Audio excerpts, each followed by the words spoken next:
Masih adakah ruang negosiasi tarif antara Indonesia dan Amerika Serikat? Hubungan dagang antara Indonesia dan Amerika Serikat tengah memasuki fase yang semakin kompleks dan dinamis.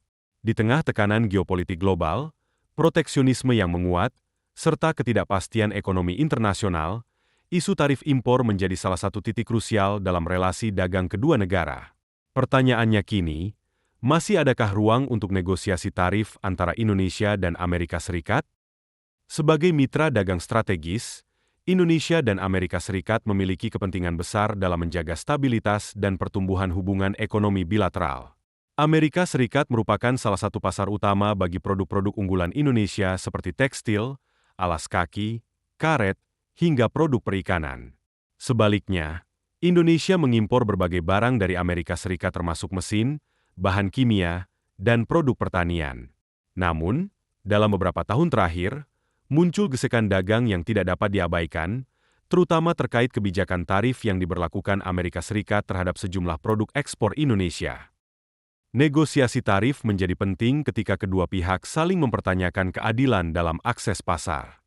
Di satu sisi, Amerika Serikat menuntut pembukaan pasar Indonesia yang lebih luas, mengurangi hambatan non-tarif, dan menegakkan perlindungan kekayaan intelektual. Di sisi lain, Indonesia berupaya menjaga kedaulatan kebijakan industrinya sambil mempertahankan preferensi dagang, seperti yang pernah diperoleh melalui skema Generalized System of Preferences, ISP, yang kini dipertanyakan keberlanjutannya. Kondisi ini menjadi dilema tersendiri bagi Indonesia. Jika tekanan tarif dari Amerika Serikat terus meningkat, industri domestik, khususnya sektor padat karya, dapat terdampak signifikan.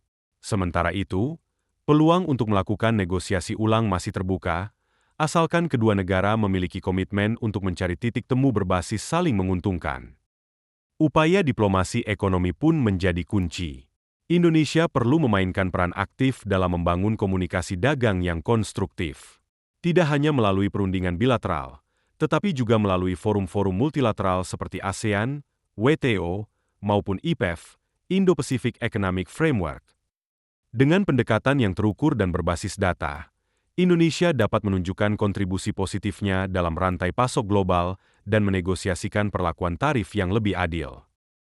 Selain itu, Indonesia juga harus melakukan reformasi domestik, terutama dalam penyederhanaan regulasi, perbaikan iklim investasi, dan penguatan kapasitas ekspor. Langkah ini akan meningkatkan daya tawar dalam setiap perundingan tarif dan memperkuat posisi Indonesia di mata mitra global, seperti Amerika Serikat.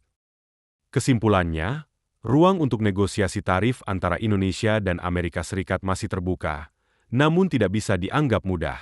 Diperlukan strategi diplomasi yang cermat, keberanian dalam mengambil posisi tawar, serta konsolidasi kepentingan nasional yang matang.